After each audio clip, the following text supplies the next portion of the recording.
Assalamualaikum warahmatullahi wabarakatuh. Innal hamdalillah nahmaduhu wa nasta'inuhu wa nastaghfiruh wa na'udzu billahi min syururi anfusina wa min sayyiati a'malina. May yahdihillahu fala mudhillalah wa may yudlil fala hadiyalah. Ashhadu an la ilaha illallah wa ashhadu anna Muhammadan abduhu wa rasuluh la nabiyya ba'dah. Allahumma salli wa sallim ala nabiyyina Muhammad sallallahu alaihi wasallam wa ala alihi wa sahbihi wa man sara ala nahji ila yaumiddin. Amma ba'd. Ya ikhwah, kita masih melanjutkan akhlak zamimah, akhlak yang tidak baik, yaitu tentang permusuhan. Ya, masih lanjutan nih. Permusuhan itu adalah sikap yang tidak bersahabat. Nah, kemarin sudah disebutkan, menurut Kamus Besar Bahasa Indonesia, permusuhan itu adalah kondisi ketika dua pihak atau lebih saling menentang atau tidak akur, bisa dalam bentuk konflik, perselisihan, atau bahkan kebencian. Sudah disampaikan kemarin ya. Nah, sekarang bentuk-bentuk dari permusuhan. Pertama adalah pembunuhan. Karena benci yang sudah semikian rupa, maka orang yang bermusuhan itu ingin melenyapkan lawannya. Bismillahirrahmanirrahim. Min suwaril udwan qatlun nafsi bi ghairi haq. Salah satu bentuk permusuhan adalah membunuh tanpa alasan yang dibenarkan. Tapi kalau ada alasan boleh. Contohnya adalah eksekutor ya. Eksekutor atas perintah negara dia menghukum mati. Nah, gimana bagi seorang eksekutor, apakah berdosa karena dia dapat tugas ya? Nah, itu namanya bil haq, membunuh dengan hak. Yang dimaksud di sini ada membunuh tidak dengan hak, membunuh tidak benar. Karena membunuh itu kan sepi dari nilai. Membunuh kalau buat perang ya bagus ya, menegakkan kebenaran. Nah, kalau pada waktu yang tepat. Bagi seorang eksekutor, dia melakukan atas perintah negara. Allah Subhanahu wa taala berfirman dalam surat 4 ayat 29 dan 30. A'udzu billahi minasy syaithanir rajim. Ya ayyuhalladzina amanu, wahai orang-orang beriman, la ta'kulu amwalakum bainakum bil batil. Jangan kamu memakan harta-harta kalian ya, bainakum sesama kalian, bil batil dengan cara batil. Dengan cara batil itu mulai dari copet, mengutil, merampas, dan seterusnya. Yang itu mengambil secara tidak hak. Tapi kalau yang hak, jual beli, sedekah, ya. Illa an takuna tijaratan, kecuali harta yang kamu makan berasal dari jual beli, transaksi. Tapi dengan syarat-syarat yang dibenarkan, yaitu tidak ada unsur gharar. Antaradin minkum, yang berasal dari tarodin. Tarodin itu saling ridho. Baik A dengan B itu saling ridho. Nah, itu dibolehkan. Jadi tidak ada unsur gharar. Inilah pokok dasar dari muamalat. Ya, al aslu fil muamalat at-taradi. Asal pada perbuatan sesama adalah saling ridho. Ila alad dalil, Kecuali kalau ada dalil. Kalau ada dalil tidak boleh. Ya, apakah ada perbuatan saling ridho yang tidak boleh karena dalil? Ada, riba. Walaupun kita ngutangin, kemudian kita mensyaratkan ngutangin 10 juta, bayar 10,5 contohnya. Ya, yang ngutang ya ridho, yang ngutangin apalagi. Nah, itu tetap tidak boleh karena ada dalil. Kata mereka, innama ahalallahul bai'a wa harrama riba. Allah hanya menghalalkan, wa qalu innamal bai'a mithlu riba. Orang-orang kafir mengatakan sesungguhnya jual beli itu apa bedanya dengan riba? Bedanya apa jual beli dengan riba? Kalau jual beli itu benda, ya. Kalau riba itu alat tukar ditukar dengan alat tukar. Jadi rupiah dengan rupiah. Ya, 10 juta ditukar dengan 10,5 contohnya. Karena tempo. Ya, boleh ngutang setengah tahun atau 6 bulan, tapi nanti jumlah jamblenya 10,5. Nah, itu tidak boleh. Yang sering kita lakukan adalah angsuran. Ya, coba Anda perhatikan baik-baik. Kalau Anda beli motor, beli kendaraan, coba pertimbangkan antara kontan dengan sampai lunas. Kalau kontan berapa? Kalau kredit sampai selesai berapa? Itu bisa terjadi 2 kali lipat. Kalau sampai lunas gitu ya, contohnya 2 tahun, Anda kumpulkan tuh sebulan berapa sampai 24 kali jumlah dibandingkan dengan kontannya, itu bisa 2 kali lipat. Karena rata-rata saya lihat ya, mereka menarik setahun itu 25%. 1 tahun. Berarti 4 tahun itu 100%. Sama dengan beli dua unit. Nah, Anda itu. Nah, ini yang serba salah, termasuk perumahan kita ini kan sama begitu. Persoalannya karena rupiah dengan dinar ada perubahan daya beli. Ya kan? Perubahan daya beli. Rupiah harganya terus turun. Daya belinya rendah. Kalau dibayar dengan yang sama, yang punya uang pasti rugi. Contohnya rial pada tahun 2011 itu 2.500 1 rial. Sekarang rial 4.400. 4.400. Berapa tahun tuh? 25 kurang 11, 14 tahun. Ya, sudah mendekati 100%. Kalau 100% kan 5.000. Nah, itu contohnya. Kalau ngutang, jadi di kalangan kita tuh begini, yang saya menjadi catatan saya. Kalau sama orang mah kontan, tapi sama teman sendiri bawaannya ngutang, maunya ngutang. Contoh ya, Anda beli di minimarket. Saya nggak menyebut nama ya. Anda kontan. Tapi ketika minimarket itu saya yang punya, ngutang, aneh.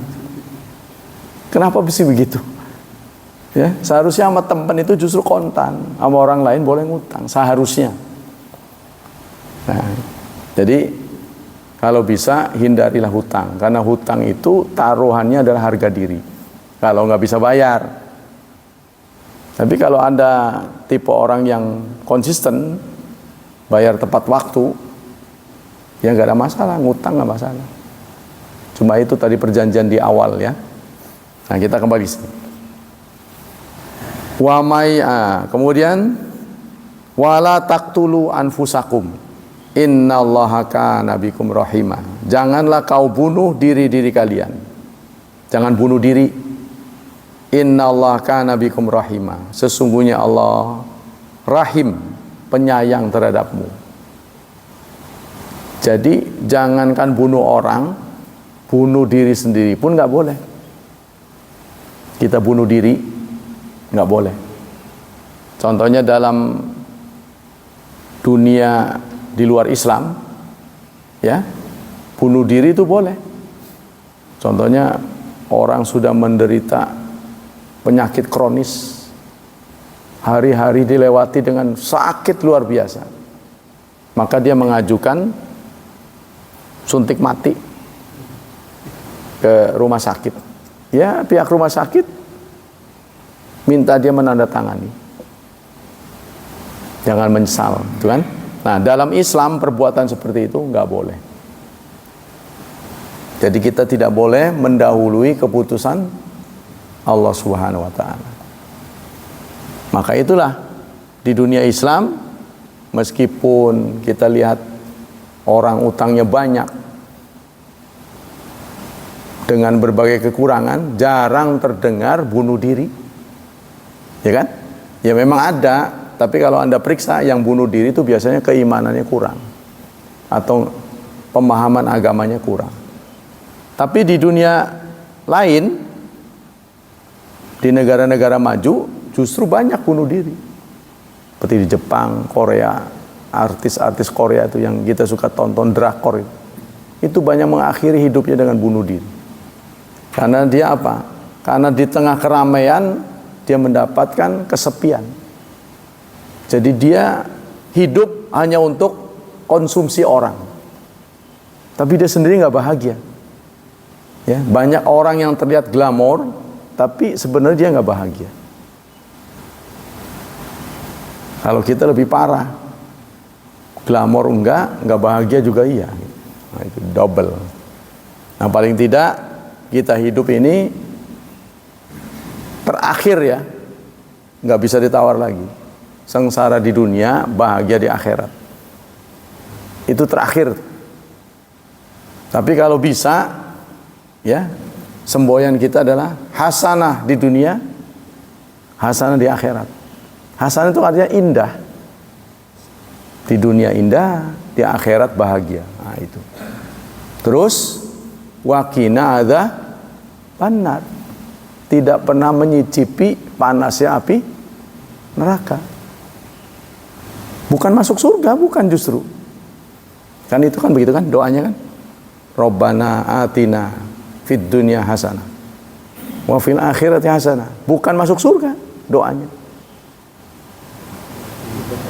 Berikan hasanah di dunia, berikan hasanah di akhirat, dan masuk surga. Enggak begitu doanya.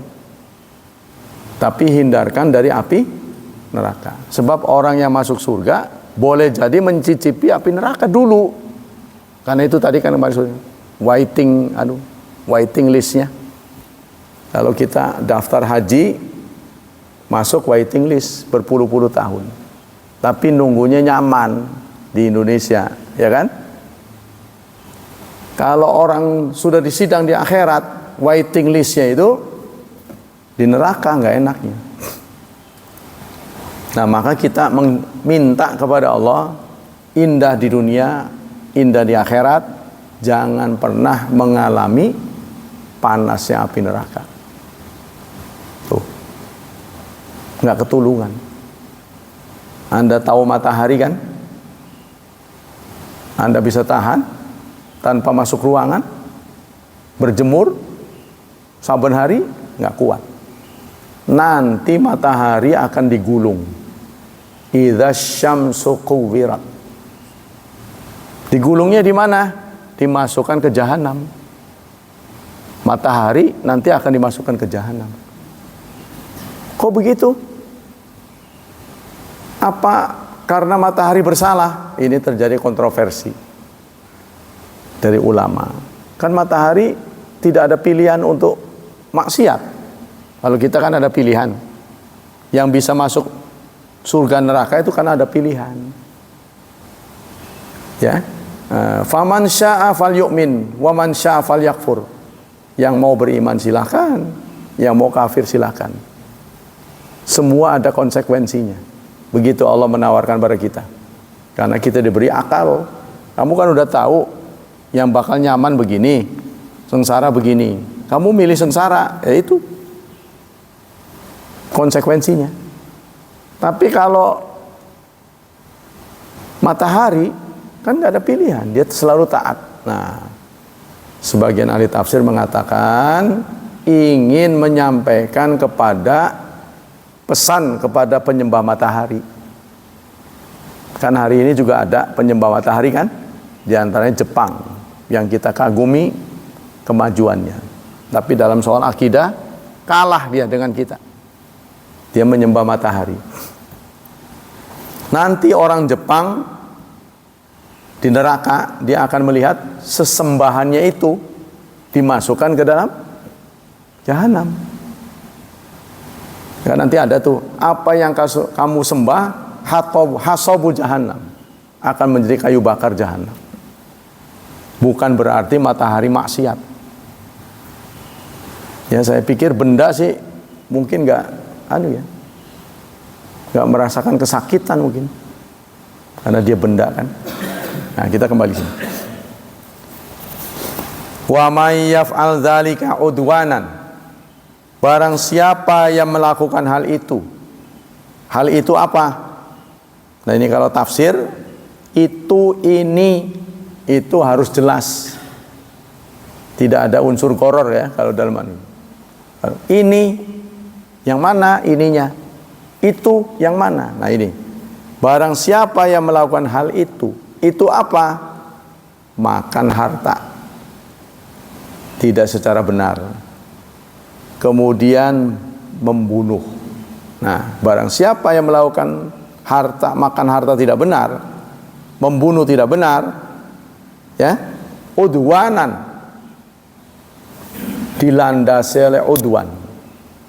Tadi itu permusuhan, kebencian, emosi, wadzulman dan zalim. Fasaufa nuslihi jahannam, maka kelak kami tempatkan dia di neraka, akan berakhir di neraka. Ya, ini pesan-pesan ancaman seperti ini kepada umat Islam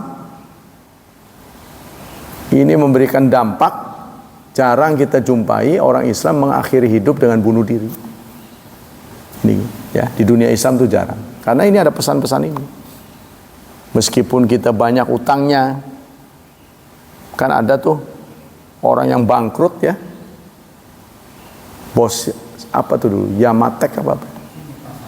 Iya, dia naik ke lantai berapa, lalu dia terjun, bunuh diri, karena dililit utang. Ya memang kita juga warga negara Indonesia nih, kalau mikirin utang negara ini bisa bunuh diri nih. Kata bagian keuangan kalau dibagi kepada seluruh penduduk katanya kita dapat 26 juta apa? Per kepala loh. Kalau kita diwajibkan bayar utang negara ini. Sampean kalau nggak bayar jangan tinggal di Indonesia lagi contohnya. Yang menyuruhkan PBB harus bayar utang. Per kepala kebagian 20 juta lebih. Bayangkan. Kalau nggak bayar, sana pergi, nggak punya negara, ya itu akan sampai begitu. Tapi aset kita masih banyak katanya. Apa namanya? Yang bisa dicairkan gitu kan? Nah, makanya bagian keuangan mengatakan tenang. Tapi persoalannya yang diuangkan itu nggak buat bayar negara keroknya itu, masuk kantong. Dikorupsi. Iya memang kalau dilihat dari itu cukup. Sama dengan kita punya utang, tapi kita masih punya banyak rumah. Kalau dijual bakal lebih dari lunas lah. Nah, ya itu mending. Nah, kita kembali sini. Wa kana dzalika 'ala Allah yasira. Hal itu apa? Ini berubah dengan itu yang tadi, memasukkan ke dalam neraka. Ya, alallah, bagi Allah, yasiron, gampang bener, mudah sekali. Bagi Allah tidak punya kepentingan Allah. Allah tidak punya kepentingan terhadap kita. Orang yang taat luar biasa bisa saja oleh Allah diputuskan masuk ke dalam jahanam. Orang yang maksiat dimasukkan ke surga. Cuma Allah sudah teken janji, tidak akan mengingkari janji. Innallaha la yukhliful mi'ad. Allah sudah memutuskan tidak akan mengingkari janji. Kemudian kasih sayang Allah lebih dominan daripada siksanya. Jadi kita mengeluarkan istilah tidak mungkin. Tapi bagi Allah mungkin saja kalau Allah mau. Ya, yaitu apa? Diputer. Ya, tidak ujuk-ujuk orang taat masuk neraka, tidak. Orang maksiat masuk surga, tidak. Diputer oleh Allah. Dibuat jahat dulu.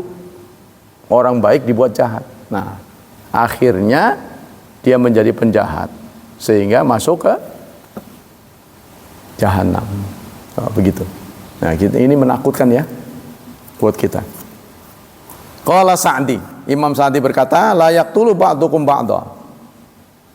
Arti dari ayat ini adalah kalian jangan saling bunuh. Wa la yaqtul insan nafsahu, bahkan terhadap dirinya sendiri. Ya, saya pernah sampaikan di majelis ini, biarpun kita menatap cermin, kita ini udah jelek banget dibanding dengan beberapa puluh tahun yang lalu. Apalagi saat remaja, lihat foto-foto ini, waduh, jelek banget ini, mengganggu pemandangan. Tidak boleh dilenyapkan, tidak boleh. Justru harus dipelihara. Ku anfusakum. Jadi kalau Anda tidak memberikan hak pada tubuh Anda, itu sama dengan berkhianat terhadap perintah Allah. Contohnya sakit, ya biarin mati. Seladen, toh udah jelek ini, nggak boleh, tidak boleh saudara. Biarpun jelek-jelek begini, suruh dipelihara. Ujian ini, udah nggak flat lagi, ada yang udah gembrot, ada yang cekik, nggak ada pantasnya. Tapi kita diminta untuk memelihara tubuh kita, ku anfusakum. Sehingga tubuh kita punya hak. Oh, dia butuh nutrisi, kita beliin. Jangan ditahan-tahan. Kunci rumah dibawa kemana-mana. Kan nggak dibawa ke kubur, nyesel akhirnya. Kunci aja dibawa kemana-mana kayak korun. Ya, kita harus nikmati. Bahkan saya melihat orang kafir pun mudeng. Orang kafir aja mudeng. Jadi Anda kalau pernah ke Glodok, itu hidup mirip binatang. Dagang, tokonya cuma sepengimaman ini. Pernah lihat nggak Glodok? Depannya itu sudah toko lagi. Saben hari itu. Pagi dia buka. Kadang-kadang berjumpa dengan kemacetan kan. Berangkat macet, pulang macet itu Jakarta udah biasa. Pemandangan biasa. Saben hari duduk terus, kan tempatnya sempit. Untuk bergerak susah, paling ngambil barang, ngasih barang, begitu aja saben hari. Tentu saja secara kesehatan pasti mereka akan kena pada waktunya. Nah, mereka pintar ngumpulin sebanyak-banyaknya. Udah kaya, dia tugasin orang untuk jaga toko, pasang CCTV.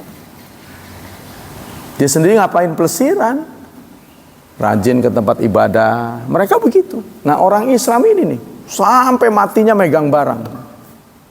Kaya mah enggak. Ya, begitu ada wali kota melakukan penertiban, semua pada protes. Protesnya apa? Yang milih sama saya digusur. Katanya gitu. Ada teman safar saya ngomong, Marah-marah dia. Yang milih mas saya itu. Udah dipilih menggusur saya. Berani ngomong begitu di depannya? Kalau berani nanti kalau ketemu saya bilang tuh ada yang keberatan tukang gusur-gusur, Anda dipilih dia. Ini kan penertiban, kita hidup ini bermasyarakat, itu kan? Ya tetap aja nih negara ini kapitalis ya. Mereka dari jauh bagaimana bisa jualan dengan modal yang sedikit kan? Akhirnya milih di emperan. Digusur pula. Metro aja mulai ada peringatan tuh. Diberi waktu sampai 1 September. Tidak boleh dagang di lahan parkir, trotoar. Tukang uduk sekarang kan di trotoar semua itu. Habis nantinya. Diberi waktu sampai 1 September. Saya lihat aja. Pangurawi mah jarang ada yang dagang di pinggir ya. Hah? Sempit ya. Lah itulah nasib orang sempit. Sisi positifnya. Itu begitu saudara. Hidup bermasyarakat. Kita kembali sini. Wa yadkhulu fi dzalika al-ilqa fi nafsi ila tahluka. Termasuk bunuh diri ya. Kata Imam Sa'di, mengupayakan diri kita cepat mati. Cepat mati.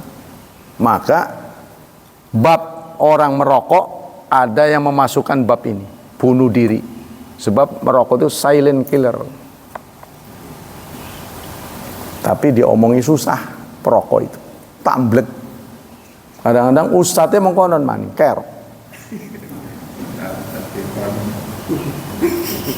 Kalau sudah ustadznya yang melakukan, susah itu. Dalilnya juga bisa, ada tuh. Dikasih tahu, punya dalil. Gak ada larangan katanya. Gak ada larangan. Sampai orang terkena kanker paru-paru masih ngerokok.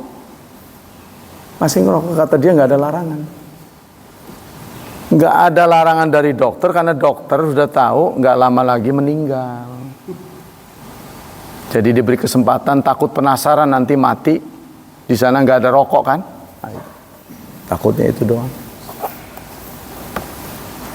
Wa fi'lul akhtar al-muftiyat ila talaf, dan melakukan perbuatan yang mempercepat kematian. Nah ini termasuk dalam kategori bunuh diri kata Imam Sa'di. Ya, jadi kalau kita mengkonsumsi sesuatu menyebabkan kita lebih cepat meninggal, itu agenda bunuh diri, berdosa. Sebaliknya, kan itu kita sakit nggak diobatin, setelah biarin aja biar mati, nah itu nggak boleh. Justru kita berobat, ya. Fatadawu kata Rasulullah, berobatlah. Fa inna likulli da'in dawa. Setiap penyakit ada obatnya. Illal haram wal mauta, kecuali penuaan dan kematian. Kan kita nggak pernah tahu sakit ini akan membawa kematian apa enggak, ya diobati dulu. Kalau nanti berujung kematian ya kita sudah nggak ada niat mati. Kita tidak berniat mati, tapi Allah menentukan kita sampai ajalnya. Tuh, kenapa kita tidak boleh? Innallaha kana bikum rahima, karena Allah penyayang padamu. Jadi hidup kita ini adalah kesempatan emas, ya kan? Emang nggak ada kesempatan yang lebih baik? Menurut saya kesempatan yang terbaik ini saat kita hidup. Emang di surga kenapa? Kalau di surga yang Anda lihat orang baik-baik. Kalau di dunia ini kan Anda melihat orang buruk, orang jahat. Itu kombinasi, nyaman itu. Kalau di surga semuanya baik-baik, nurut-nurut. Ya, contohnya Anda di waktu lebaran, makanannya semua bagus-bagus. Lama-lama bosen. Kepengen yang di jalanan itu tuh, yang jorok-jorok tuh, pengen dinikmati. Padahal kita tahu itu tidak baik, tapi kepengen tuh. Kayak apa sih ya gorenganku? Udah tahu banyak kebulnya, tetap dibeli. Yang banyak debu, banyak enak. Hah? Lah itu. Penasaran. Kalau di surga semuanya baik-baik. Tapi di dunia ini Anda melihat yang miring, yang 100%, yang 150, yang 95, yang di bawah 50, ada semua. Jadi kesempatan terbaik adalah saat kita hidup. Perbanyaklah teman, perbanyaklah kawan. Sebab pada saatnya nanti kawan Anda berguna untuk saksi. Tuh. Kalau nanti diinterogasi, Anda orang baik? Tentu. Wow, jawabnya udah pasti tuh. Siapa lagi yang membela diri kita kalau bukan kita? Anda orang baik? Lama kamu itu jawabnya. Iya, saya orang baik. Buktinya mana? Waduh. Ada saksi. Sama si itu nggak baik. Sama si ini orang wawuan. Sama ini nggak negor. Waduh, kerok. Jadi harus banyak. Itu gunanya, saudara. Takunu syuhada'a wa kuntum syuhada'a 'alan nas. Kamu akan menjadi saksi. Bukti lain ya, kalau Anda cermati. Wa idza qila lahum, dikatakan kepada mereka dalam surat Yasin, anfiqu mimma razaqakumullah. Berinfaklah dari rizki, sebagian rizki yang Allah berikan padamu. Mereka menjawab, anut'imu malau yasha Allah at'amah. Masa kami memberi makan pada orang-orang yang Allah sendiri mampu memberi makan? Kenapa saya harus menolong orang? Kenapa saya harus memberi makan pada orang? Kan Allah mampu memberi kenyang pada mereka. Nah ini orang kafir salah tafsir. Jadi pengejawantahan kesalehan kita kebanyakan pada orang. Anda harus paham itu. Pengejawantahan, perwujudan kesalehan kita ini harus ditunjukkan pada orang. Gitu. Kalau Anda mengklaim Anda orang baik, buktikan kebaikan Anda pada manusia. Tuh, maka kita diminta sholat berjemaah. Lah buat apa sholat berjemaah dengan sendiri? Allah juga tahu. Malah kalau dipandang ikhlas mengangguran sendiri kan, jarang ada yang lihat. Tapi kenapa kita dikerengi lah sini? Kalau saking nggak ada darurat, ya jangan sampai meninggalkan sholat berjemaah. Padahal kalau dilihat dari ikhlasnya sendiri, karena jarang ada yang lihat kan, ruang tertutup. Kenapa? Karena kita diminta membuktikan kesalehan kita itu pada orang. Senyum ketemu, ganjaran.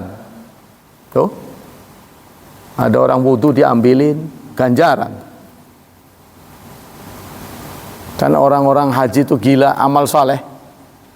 Baru aja begini, diambil. Orang kan nanti dia haji, kita baru aja ngambil gelas yang dia pakai, nah, ganjaran, banyak ganjaran. Kita diminta begitu. Makanya orang-orang kafir menyebut orang mukmin pengikut Nabi ini gila. Gilanya apa? Gila menjadi baik. Gila berbuat baik. Baru kukur-kukur begini. No. Saya juga ngerti, tapi gatal sekali bagaimana ini. Kemarin saya berdekatan dengan seorang syekh. Ini kesempatan emas nih. Ngerti tak nggak ngerti tak tanya. Assalamualaikum. Pasti kan dia akan jawab. Ya kan? Orang Islam nggak mungkin menolak kan? Assalamualaikum, pasti waalaikumsalam. Mau enak atau apa ngeliat saya, pasti dia jawab waalaikumsalam. Where are you from? Oh, dia bilang dari Irak. Dia mengenalkan dia mu'alim. Ana mu'alim. Ana mu'alim lil auladi sigar. Saya mu'alim anak-anak. Mu'alim anak-anak, iya. Kalau di sana mah SD. Nggak ngerti kamu. SD. Saya ngajar kitab Alfiyah, langsung keluar dia. Kalamuna lafzu. Oh, bagus. Tuh.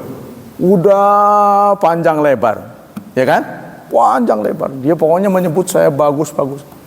Cuma sayang dia bilang. Kenapa? Kok jenggotnya dikit? Sedihnya. Tapi karena saya udah banyak cerita dalil, sini tanganmu, tangan. Banyak bulunya, lihat saya, gak ada tuh. Hadza khalqullah, gak ada bulu, ini ciptaan Allah, tahu? Oh iya, maaf ya. Ini yang cipta Allah, bukan kemauan saya. Jadi jenggot arang-arang kian tuh. Bukan mau saya. Saya maunya begini. Seperti Anda. Ka'anta. Walakin sya'ri wahida aw itsnain. Jarang sekali ada satu ada dua. Tanganmu tuh. Kan banyak tuh dia. Nah, tangan saya itu. Satu pun enggak ada. Kan bukan mau saya. Oh iya. Nah, insaf. Iya. Jangan karena enggak ada bulu dianggapnya mungkar saya. Waduh, berat nih. Iya kan? Iya kan? Nggak kalah jauh. Wah, sampai pelukan sama saya. Mesra sekali. Ada orang teman tuh dari sini. Mau ngobrol sama ini? Wih, jangan guys, saya nggak bisa. Ada dia. Sampai, nah ini. Untuk oleh-oleh saya, coba alimni an antiqa harfad dad. Kan dia hufad, hafal Quran 30 juz. Ya. Kullu, hafal semua. Iya. Anta gitu. Anda, juz ke-30 saya, bukan. Singkatan aja. Bukan 30 juz. Juz salasun, juz amma. Saya hafal, tapi no all. Juz'an. Oh, sedikit. Coba suruh baca Fatihah sama dia. Baik, sama teman gak ada masalah. Tapi nanti kalau kurang-kurang dikit ajarin ya. Pakai bahasa Indonesia aja. Nggak tahu dia ngerti. Nah, saya baca sampai walad dolin, good. Walakin anta muskil fid dot, saya bilang. Saya nih. Ngomong dot susah nih, karena teman saya ada yang walad dolin, walad tolin. Kalau tolin itu kan orang botak. Kalau saya tahu maknanya kan jadi ketawa ini nantinya. Ketawa kan nggak boleh lagi sholat. Walad tolin, bukan orang yang tersesat, bukan orang botak. Waduh. Mau ketawa kan nggak boleh ini. Atau zalin, orang yang berteduh payungan, bukan orang yang tersesat, bukan orang payungan. Aduh, salah man. Dia bilang, kata dia, diplentungin gitu. Gimana tuh bisa besar begitu, saya bilang. Wah, ini harus belajar di depan cermin. Ama malmirah. Oh iya, kamu harus belajar. Oh, kan Rasulullah terkenal afsahu man nataqa bid-dad. Rasulullah dikenal dengan orang yang paling fasih mengucapkan dad. Nah, tuh ceritanya gitu. Walad memelentung nih. Nah, udah gitu ya dia ngomong begitu. No zolin. Tafham makna zal? Afham, ngerti nggak zolin? Payungan, dilal. Oh ya, good. Berarti kamu tahu maknanya. Tafsir. Guru tafsir saya, cuma tafsir juz amma. Kami sangat mesra, sampai ambung-ambungan. Juga, wih, kata orang sini, bisaan Pak Ustadz mah. Ya bisa lah kita manfaatkan orang pintar. Masih depan Ka'bah. Jadi kita mengambil kesempatan, kenal sama orang kan.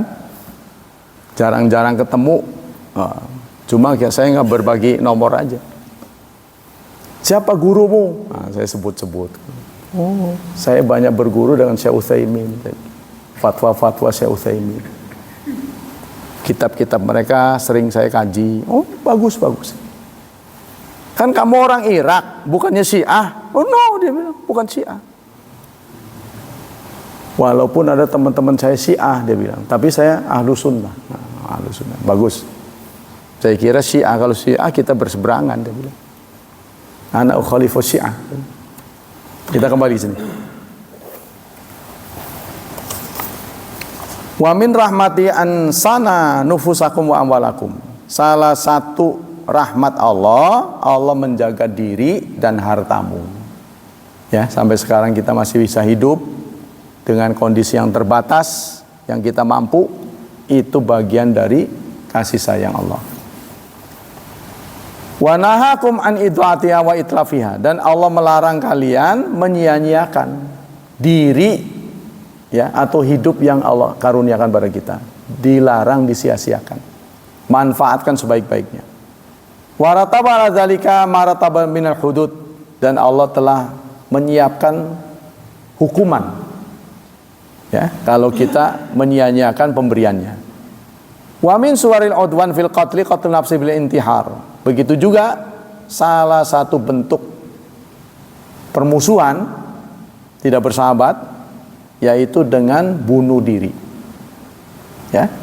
Fan Abi Hurairah radhiyallahu anhu qala Rasulullah sallallahu alaihi wasallam man taradda min jabal faqatala nafsahu fa huwa fi nari jahannam.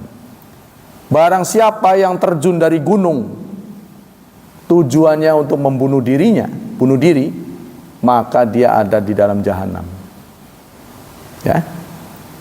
Ya taradda fi khalidan mukhaladan fiha abadan. Dia akan diterjunkan oleh Allah dari jurang jahanam nanti, diulang lagi.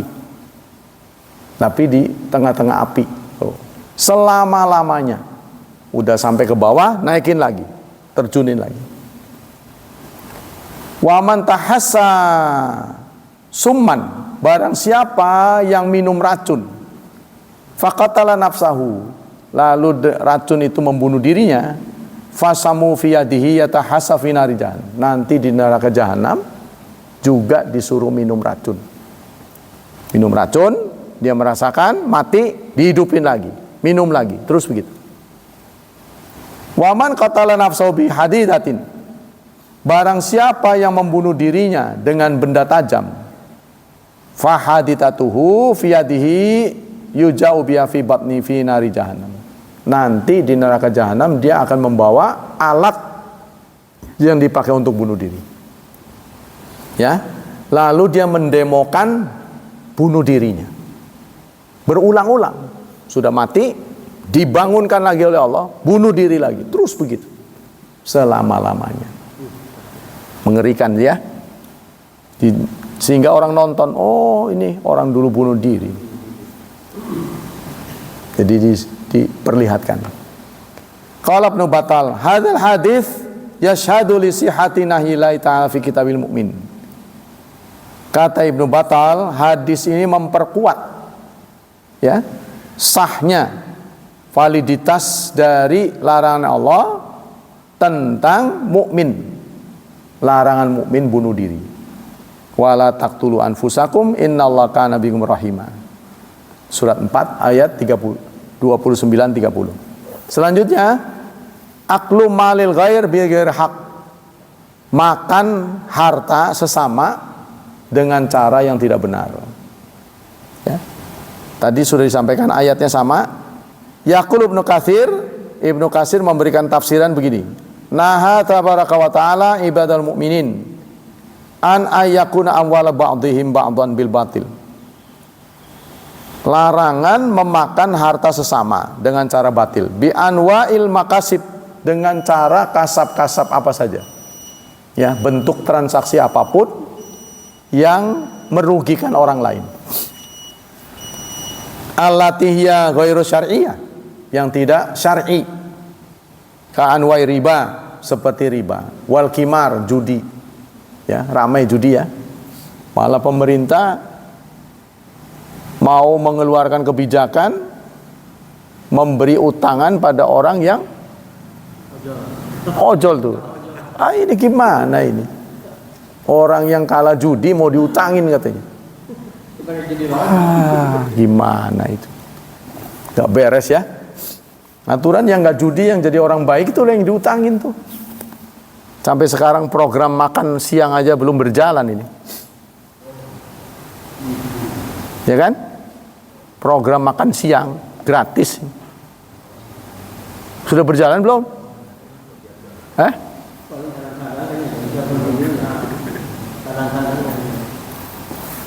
Ada program makan siang gratis, ustadz yang kena sanksi.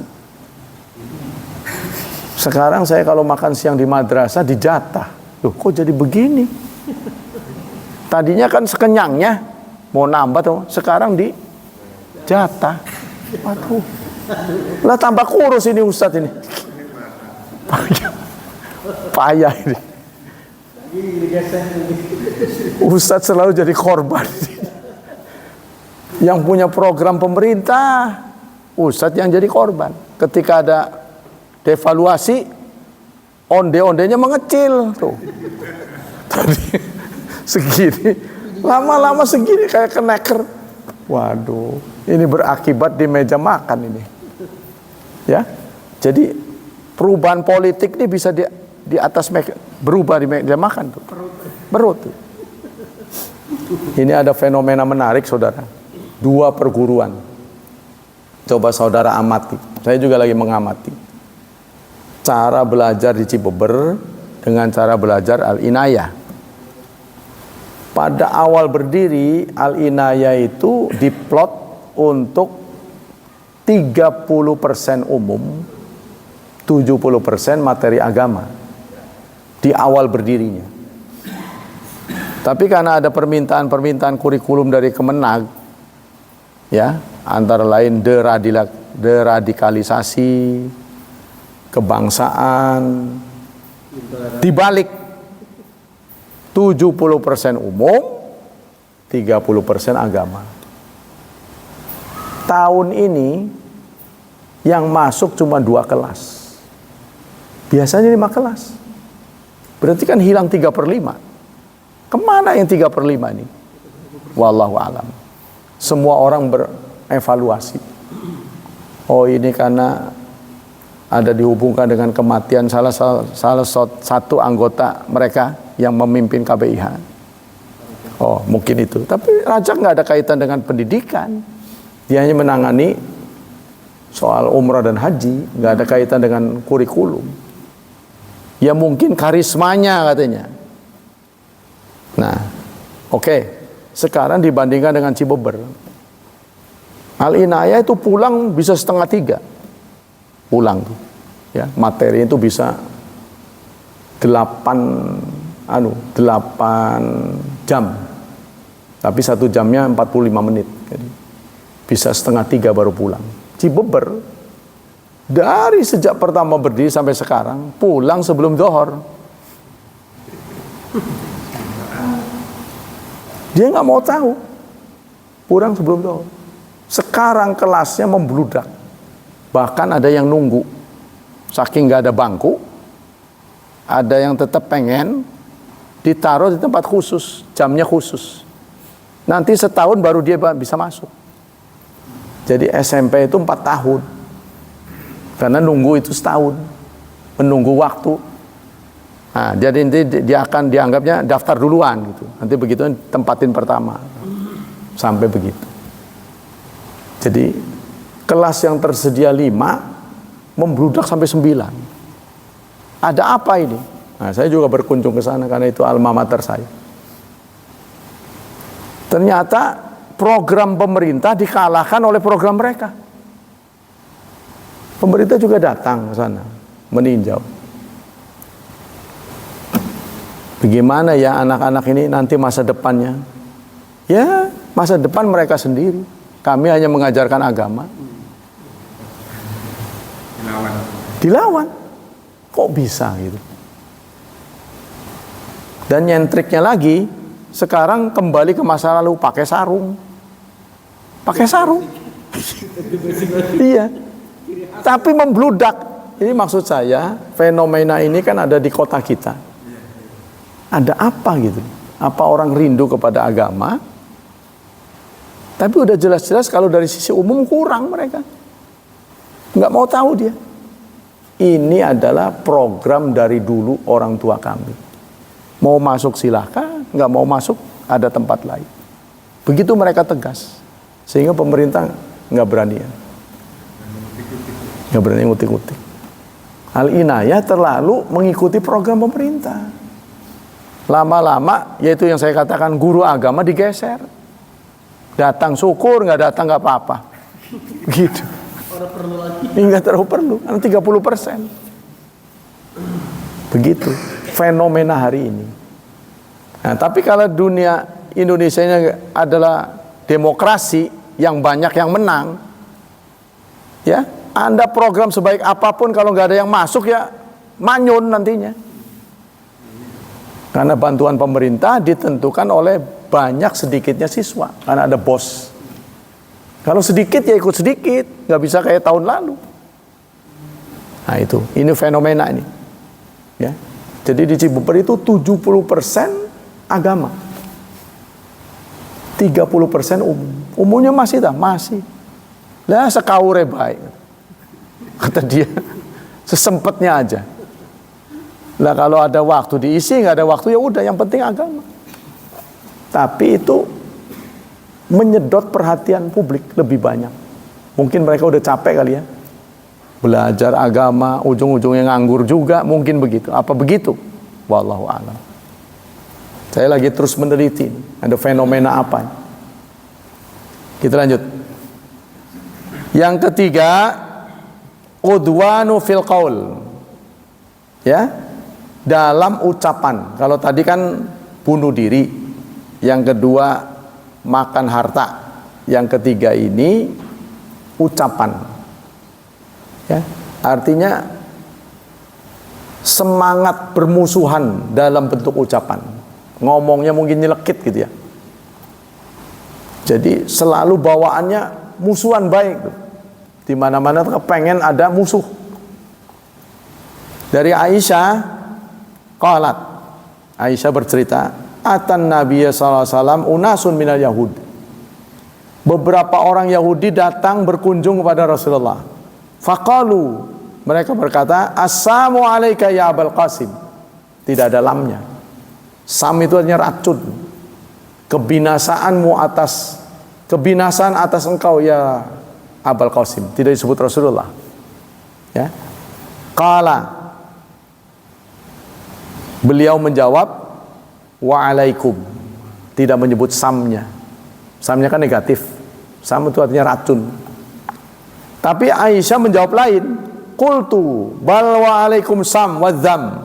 Kata Aisyah, bahkan yang keracunan dan tercela itu kamu. Aisyah beda jawabnya, karena dia kesel. Faqala Rasulullah SAW. Rasulullah kemudian menjawab, ya Aisyah, la takuni fahishatan.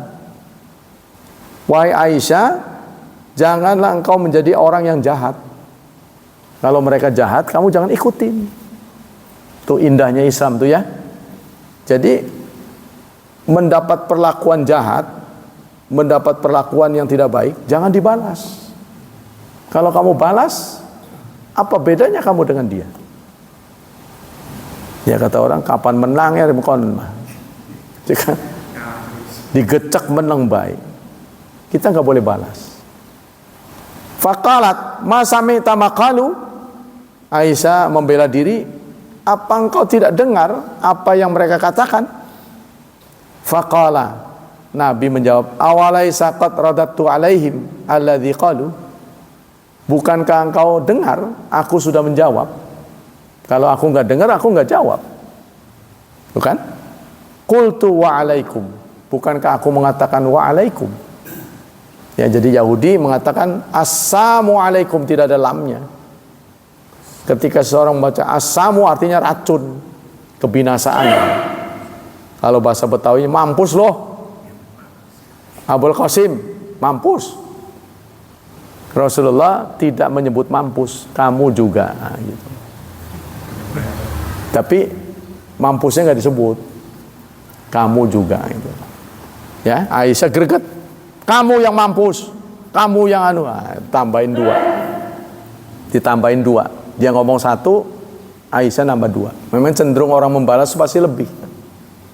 Ya. Lalu Rasulullah mengkritik Aisyah. Ya Aisyah, jangan jadi orang jahat. Aisyah membela diri. Mungkin kau tidak dengar apa yang mereka katakan. Saya dengar, kan saya udah jawab. Tuh. Jadi kalau jawab harus lebih baik, jangan sama. Mampus loh, kamu juga. Nah, mampusnya nggak disebut. Tapi kalau Aisyah, lo yang mampus, lo yang edan, nah, begitu. Jadi double. Keliwatan Aisyah, ayo biarinlah dia sendiri, pasti begitu. Ya kan? Perempuan cenderung nambah lebih banyak karena stoknya lebih banyak. Stok omongan. Katanya punya stok 7 kali laki-laki. Jadi kalau Anda bicara dengan istri, ngomong 1, dia ngomong 7. Maklum itu. Ya. Justru kalau dia diam kita bingung. Ay, menang baik. Oh, nggak taunya sakit. Pantesan diem. Tuh ya. Jadi kita tidak boleh bawaannya bermusuhan. Akibat dari perbuatan Rasulullah ini, Islam ya dipeluk oleh banyak orang. Contohnya Abu Sufyan. Abu Sufyan itu kan masuk Islamnya di akhir-akhir, ketika Islam sudah menguasai, menaklukkan Mekah. Tapi tidak ada dendam pada Rasulullah. Ini yang sangat membuat lega hati Abu Sufyan. Saudara-saudara, yang masuk rumah Abu Sufyan selamat, padahal dia belum Islam. Jadi dengan digituin, Abu Sufyan merasa tersanjung. Gale musuhan tapi saya dianggap. Maka dia terharu, itu yang membuat dia masuk Islam. Nah, jadi kalau kita perhatikan akhlak Islam inilah ya yang membuat orang tertarik. Nah, kita begitu. Makanya saya wanti-wanti kepada kiai-kiai, ustadz-ustadz, kalau menerima orang masuk Islam, jangan ditagih duitnya dulu. Belum apa-apa, ya kamu udah harus syahadat. Yang kedua, saya ingatkan, kamu wajib zakat. Kenapa zakat yang harus dikedepankan? Harusnya sholat dulu, ya. Nanti pelan-pelan. Jadi kalau zakat itu dianggapnya nanti bayar. Kan dia belum tahu. 2,5% pada kekayaanmu harus store. Oh, dia udah gregetan. Waduh, oh begitu. Dianggapnya bayar nanti. Oh, jadi masuk Islam itu bayar. Karena dia nggak tahu. Ini taktik ini. Ada orang saya wawancarai, dia masuk Islam lewat kiai lain. Wah, salah ini kiai. Jangan bicara uang. Jangan bicara properti. Nanti setelah ngaji, kalau bisa jangan kita yang nerima. Ini Pak Kiai, saya udah sadar mau zakat. Kamu lihat tuh fakir miskin, kasih aja sendiri. Jangan ke dia. Kecuali waduh, repot saya Pak Kiai, kan Pak Kiai punya santri. Baru. Jangan ke saya aja. Belum apa-apa udah begitu. Ini tidak baik. Ya, mereka takut duluan. Ini ceritanya saya ketemu ada beberapa orang di pemerintahan membicarakan bagaimana mewadahi orang yang mau masuk Islam. Di Cilegon kan belum ada.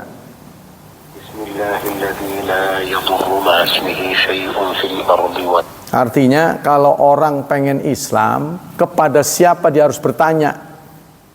Masa seluruh pejabat didatengin? Kan bingung mereka. Jadi harus ada wadah. Mereka mikir-mikir wadah ini dipimpin oleh siapa? Mereka teringat saya kan wajah lama. Ya kan? Wajah lama saya. Teringat saya. Nah, saya kemarin bicara. Saya bukan orang kaya. Setahu saya kalau saya pasang pelang, saya pimpinan mu'alaf. Orang datang ke saya bukan cari ilmu, minta duit, saya bilang. Dikirain saya banyak duit. Saya bukan pengusaha. Seperti Yusuf Hamka, itu kan? Enak aja orang datang ngasih. Tapi kalau dia minta ilmu, saya banyak. Insya Allah kalau mau ngaji mah. Nah ini jarang terjadi. Saya minta diantisipasi. Demikianlah hadirin, waktu kita habis. Semoga Allah Subhanahu wa taala melimpahkan pahala yang berlipat ganda untuk kita, tetap menjaga dan melindungi kita dari wabah dan fitnah, dari syubhat dan syahwat. Kita berdoa untuk masa depan anak kita, semoga Allah takdirkan mereka menjadi hambanya yang saleh dan salihat, serta diberkahi, dimudahkan hidupnya. Subhanakallah wa bihamdika, asyhadu an la ilaha illa anta, astaghfiruka wa atubu ilaik. Wassalamualaikum warahmatullahi wabarakatuh.